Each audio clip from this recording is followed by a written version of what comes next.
Pois é, meus amigos, a coisa tá difícil no dia de hoje. Para a Rússia, porque para a Ucrânia tá maravilhoso. É o quarto dia de ataques de drones na região da Crimeia. E temos novidades, porque saiu uma lista aqui dos equipamentos que a Ucrânia estava destruindo nesses ataques todos. E temos aí um equipamento bem em foco que a Ucrânia está fazendo e combina muito com o que eu disse no vídeo de ontem. Se você não assistiu, confira lá. Isso combina muito, porque eles estão focando em uma espécie só de equipamento nessa região da Crimeia. Não é depósito, não é equipamento de artilharia, os senhores vão ver o que é. Antes disso, vou passar o roteiro que a gente vai falar também a respeito da região de Torezk. 5 novos territórios no dia de hoje. Todos esses territórios aqui em amarelo são territórios da Ucrânia que eles dominaram hoje, no dia de hoje. Temos expansão horizontal aqui também, e eu consegui analisar os dados para os senhores e também entendi, vou passar isso daqui tudo para os senhores, do porquê que a Rússia fez um avanço tão grande na época da Páscoa aqui, né? Brincando com o nome de Deus, fizeram esse avanço aí na época da Páscoa, que era para ser um cessar-fogo, e eu vou mostrar para os senhores vão ficar surpresos com as informações que temos aqui. E também vou falar a respeito sobre essa fábrica aqui. Tivemos nessa fábrica aqui um bombardeio faz uns 2 dias. Eu consegui trazer para os senhores os dados disso daqui, de quantos drones eles produziam, mais ou menos, e quanto foi perdido e quantos que eles estavam esperando produzir nesse ano. Então, já esclarecendo a respeito dessa fábrica aqui, eles produziram 6.000 drones com bombas de fato no ano passado. No ano de 2024 tivemos 6.000. Tivemos desses 6.000, além desses 6.000, tivemos 12.000 aí mais ou menos que era de drone chamariz. Então, ou seja, não são drones que funcionam de fato, não são drones carregados com bombas, mas drones que trazem aí só a carcaça do equipamento, né? Perceba o tamanho disso aqui, tá? É um campo de futebol e esse daqui é a fábrica de drones. Então, mais ou menos aí a gente tem 18.000 drones produzidos no ano de 2024. Levando em consideração que a gente produz, que a gente tem um ataque da Ucrânia, feito na Ucrânia aí de mais ou menos 100 drones por dia, às vezes 70, às vezes 80. Os senhores sabem, todos os dias tem ataques de drones, vários canais noticiam isso. E se a gente dividir isso, a gente tem a produção de 6 meses destruído aqui. 6 meses perdido nessa região aqui. Essa fábrica já era, tá? São 6 meses de drones que era para estar atacando a Ucrânia aí todos os dias, daquela maneira aí que eles fazem, adoram atacar alvos civis. 6 meses já era. E nesse ano a produção que eles estavam esperando aí era de 25.000. 25.000 drones. E sabe como que a Ucrânia destruiu isso aqui? Com 5 drones, apenas 5 drones. E um desses drones foi abatido aqui no meio dessa floresta, tá? Um desses drones foi abatido e 4 chegaram aqui. Então, com 4 drones, a Ucrânia conseguiu destruir 25.000 drones que ia ser produzido esse ano. Maravilhoso, não é mesmo? Agora já vamos pular ali para a região da Crimeia, sem enrolação, sem muita enrolação, tá? Aqui a gente faz com qualidade, as informações são trazidas e analisadas de maneira difícil. As coisas não são fáceis o que eu faço aqui. Ninguém no Brasil vai trazer isso daí para os senhores. Aqui, guerra é guerra, tá? E aqui, os sistemas que foram destruídos na região da Crimeia. Sistema de radar ST-681, sistema de defesa antiaérea Tor, que ele pode ter sido modificado para ser mais caro ainda. Um radar e veículo de apoio P-18-2. Os senhores conseguem perceber aqui qual que é o foco da Ucrânia? Radar. Foco é radar. Eles querem destruir radar para deixar a região da Crimeia cega. Então eu já venho falando isso aqui, falei para os senhores no vídeo de ontem, que agora a Rússia tem um problema gigantesco de ter armazenado muita munição para cá, ter tirado muita munição daqui. Então o foco da Ucrânia é destruir a visão, né? Deixar a região da Crimeia cega. Por isso que rolou, inclusive, esse quarto ataque. Esse quarto ataque ele é basicamente para testar os buracos dessa região. Inclusive eu acho que esse daqui vai ser o último ataque dessa sequência. Podemos ter mais aí, mas eu duvido muito, porque eles estão testando e eles vão analisar os dados de buracos que eles têm nessa região. Então, de repente, se eles destruíram alguma defesa antiaérea, algum sistema de radar aqui, e eles acabam percebendo que esse sistema de radar fazia uma visão muito mais ampla do que eles esperavam, então eles conseguem aqui fazer, né, uma análise, calcular os locais onde pode ter outros sistemas de radares e puxar essas imagens para os satélites, eventualmente fazer outros ataques. E é o que eu falo para os senhores, algum momento isso aqui vai estourar de uma forma tão grande que ninguém vai estar esperando, e a Ucrânia vai lançar um ataque massivo, vai pegar esses radares que estão restando e vir aqui para quebrar de fato a linha logística. É importante a Ucrânia fazer isso. Tem vários exercícios militares acontecendo a todo momento, a rodo aqui na região da Crimeia, com o apoio dos F-16, então a coisa vai piorando e vai piorando. Se você não acompanha o canal Guerra é Guerra, uma hora a gente vai falar a respeito disso, com certeza. Então já vamos aqui para a região de Toretsk, onde tivemos 5 avanços. A primeira coisa que eu quero falar para os senhores da região de Toretsk: tivemos aqueles avanços lá em domingo, né? Domingo de Páscoa, era para ser trégua. Eles foram lá e fizeram uma emboscada nos ucranianos aqui. E eu consegui trazer, né? Analisando as imagens aí, deu para perceber que chegaram novos soldados russos. Por isso que rolou. Lembra que eu falei para os senhores que aqui tinha 14 ou 10 carros de transporte armazenado aqui. Eles conseguiram guardar aqui, a Ucrânia não viu isso daqui, eu não sei como, mas eles conseguiram guardar bastante coisa. Por que chegaram esses carros de transporte? Houve uma mudança de estratégia aqui nessa região. A estratégia anterior, isso, era ataques a pé. Era uma estratégia que eu chamava de ataques de soldado zumbi, né? Então eles lançavam 2, 3 soldados aqui nessa região de zona cinza, e depois aí vinha um ataque maior. Se esses 3 soldados, se esses 4 soldados chegassem até aqui, por exemplo, eles iam lá, juntavam tropas aqui e faziam um ataque massivo para, teoricamente, resgatar esses soldados. Mas o intuito era fortalecer essa posição, porque eles entendiam o quê? Se esses 3 soldados chegaram até lá e eles estão vivos, significa que essa região aqui ela está despreparada, então não tem como chegar aqui. E a Ucrânia estava ainda percebendo essa estratégia e vendo dessa maneira. Então eles faziam isso, né, faziam esse ataque de 3, e a Ucrânia começou a fazer o quê?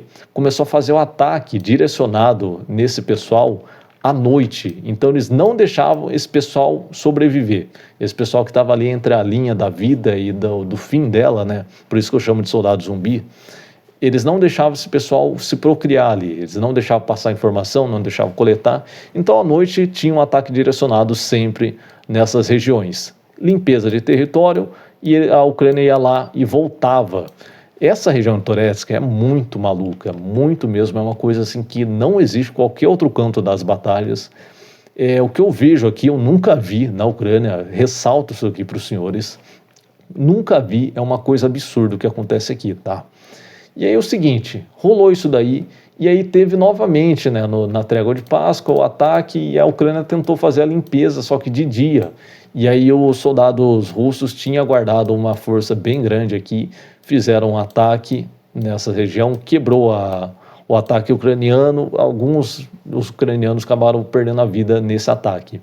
O importante eles não conseguiram manter agora, né, os russos não conseguiram manter essa ponta aqui, eles não conseguiram fechar essa flecha.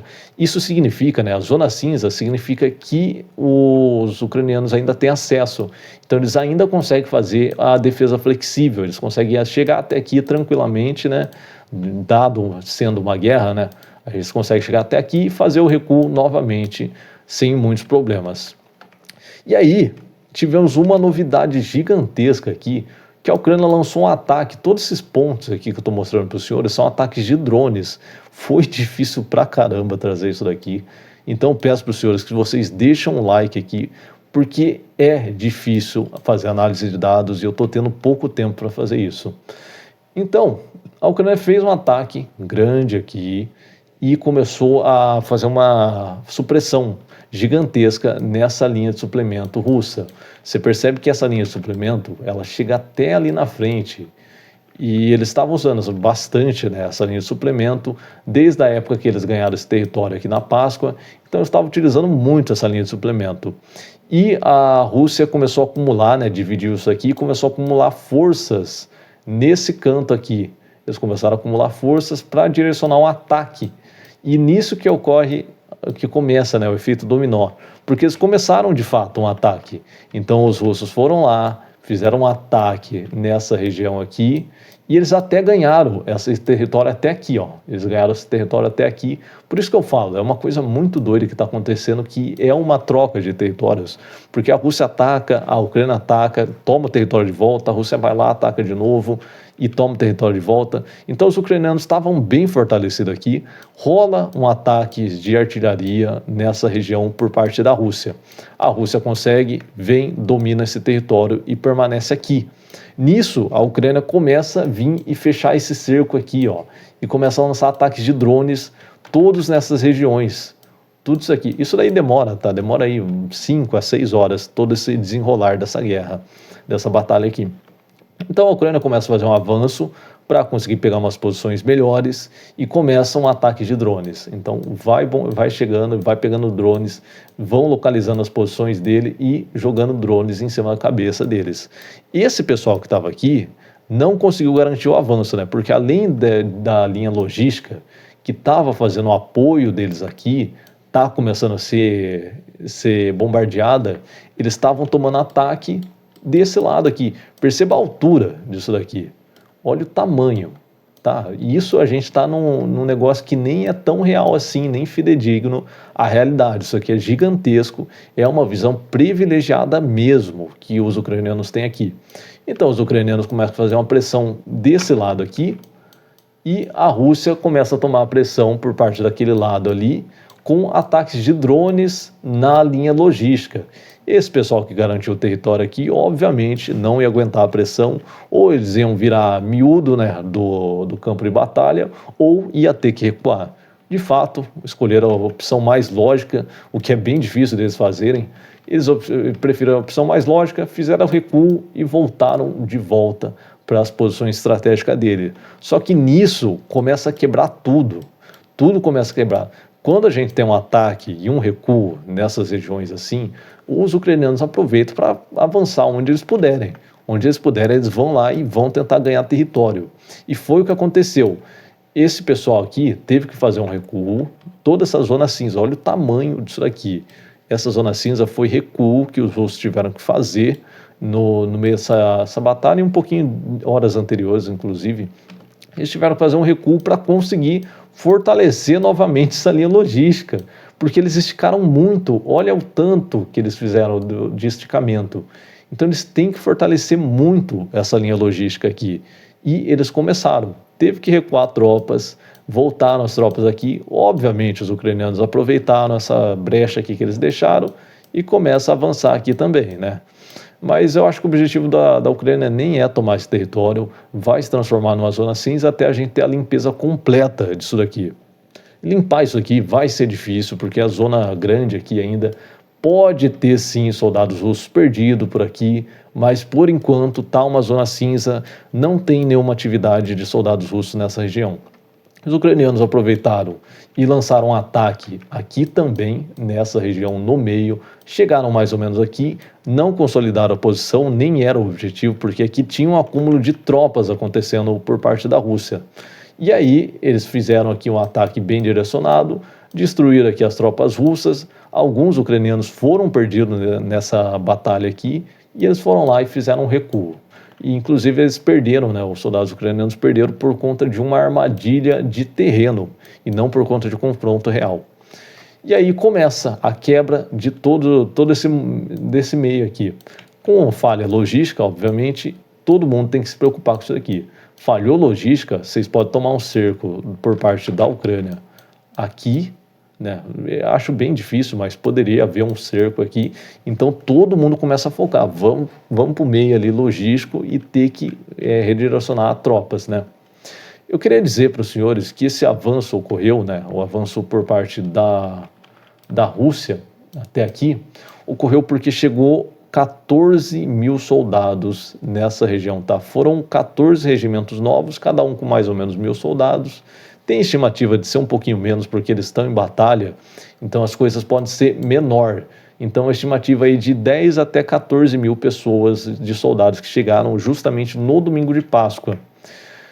E um desses regimentos que chegaram, eles têm um histórico gigantesco de baixa moral, histórico de deserção, histórico assim de se render mesmo, e é um pessoal que está bem fraco, e eles começaram a entregar a maior parte desse território, tem a ver com esse pessoal também, que, enfim, cara, moral baixa é o que mais tem na Rússia até o presente momento. E aí cada regimento desse veio aí com 2 BTR, por isso que eles acumularam posições aqui. 2 BTR são aqueles caminhões de transporte que foi justamente quem fez o ataque no domingo de Páscoa para a Ucrânia, né, contra a Ucrânia. Então eles conseguiram acumular isso daqui. Os soldados ucranianos sabiam já da chegada desses soldados, sabiam que iam fortalecer as posições, por isso que eu vinha falando para os senhores também a respeito do fortalecimento das posições. Mas fato é, cara, desses 14 mil, a maior parte está sendo perdida já nessas batalhas aqui que estão ocorrendo, vai ter que chegar mais carne para esse moedor. No mais, a Ucrânia conseguiu fazer um avanço nessa pinça aqui. Perceba que há um recuo geral por parte da Rússia em várias pontas. Essa ponta teve que recuar, essa ponta aqui teve que recuar, por causa de todos esses ataques que ocorreu especificamente na linha logística. Quem avançou, quem conseguiu ainda manter a linha de frente, foi essas pontas aqui lá do canto, que eu acho que eu estou em cima aqui, né? Eu estou em cima aqui para os senhores. Quem conseguiu fazer algum avanço aqui, né, de continuar os ataques, foi essas duas pontas que não tem muito a ver com a linha logística. Isso aqui, eles são abastecidos por parte traseira. Beleza? E aí foi isso, cara. Até o presente momento a gente tem todos esses territórios.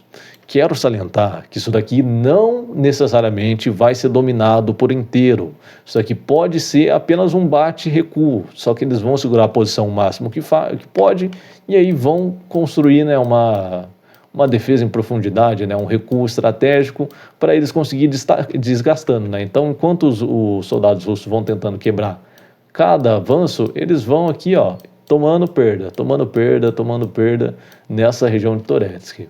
E é o que mais acontece, está tendo bastante perdas aqui nessa região. Acho que eu enrolei até bastante, mas eu queria explicar, cara. Eu estava com a garganta já, querendo explicar tudo a respeito dessa região de Toretsky. Vamos lá para mais imagens, né? Aqui na região da Crimeia tivemos aí esse sistema, né, que foi destruído, que foi identificado e destruído. Só para confirmar para os senhores aqui que tivemos mais ataques, né, na região da Crimeia.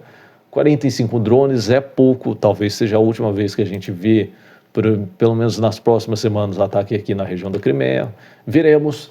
E aqui, a parada da vitória em Moscou em 2025, tá? Que vai ter agora dia 9 de maio, mês que vem, daqui umas 2 semanas. São todos esses países envolvidos, todos eles, Venezuela, país aí, né, maravilhoso aí, Índia, temos a China também envolvida, cara, vários países diferentes aí. Perceba que apenas uma pessoa dessa foto está sorrindo. Quero que os senhores percebam isso. Eu não quero me envolver com política, não quero me envolver com nada a respeito disso, mas eu achei interessante isso daí, que só tem uma pessoa rindo, de fato, nessa foto, tá? Então é isso, dentro do território da Rússia, dentro do território de Moscou, vai ter essa desfile aí histórico para eles e todos esses líderes aqui vão comparecer. Na região de Kupiansk, a gente teve uma coisa bem histórica que eu quero mostrar para os senhores aqui. Lembra que eu estava falando a respeito do estrangulamento da linha logística que rolou aqui? Tinha uma linha logística aqui, né, da Rússia, e a Ucrânia começou a fazer os ataques aqui, começou a fechar essa linha logística em 3 pontas, tá? Cara, maravilhoso isso daqui que a Ucrânia fez. Não necessariamente ganhou território, mas eles começaram a concentrar muitas forças aqui nessas flechas. Para quem acompanha ainda mais tempo o canal do Guerra é Guerra, sabe que aqui estava acontecendo quase mais ou menos o nascimento da tática de multieixo convergente aqui. Então começou a nascer aqui e é a mesma tática que ocorre lá em Pokrovsk, que os soldados russos acabam tomando uma sova lá. Então basicamente começou a nascer isso daqui, as coisas começaram a ficar pior na linha logística.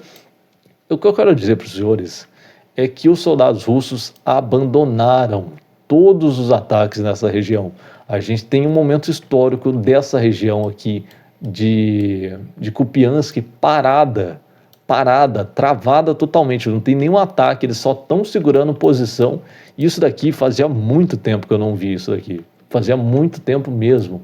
Então eles estavam focando aí, para quem acompanha também, estavam focando aqui no meio e também um pouquinho aqui na região de Kupiansk, mas principalmente para fechar uma pinça russa aqui na região de Bohuslava. Então era uma pinça russa que eles queriam fazer aqui, nessas duas pontas. Perceba aqui o formato. Só que aqui, para todo esse lado, eles abandonaram. Os soldados russos estão com a moral baixíssima. Você vê nos Telegram deles reclamando a respeito dos ataques que estão acontecendo aqui, que são infundados, que falta equipamento e tudo mais. A realidade é, os soldados ucranianos que estão fazendo isso com os senhores, não é falta de equipamento.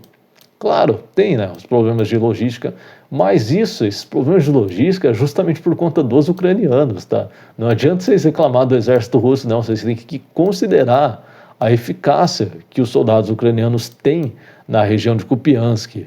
Então é isso, eles abandonaram, assim como aconteceu lá com a frente furtiva, vou falar a respeito disso no vídeo de amanhã, a frente furtiva de Pokrovsk está parada totalmente também, os soldados russos basicamente desistiram.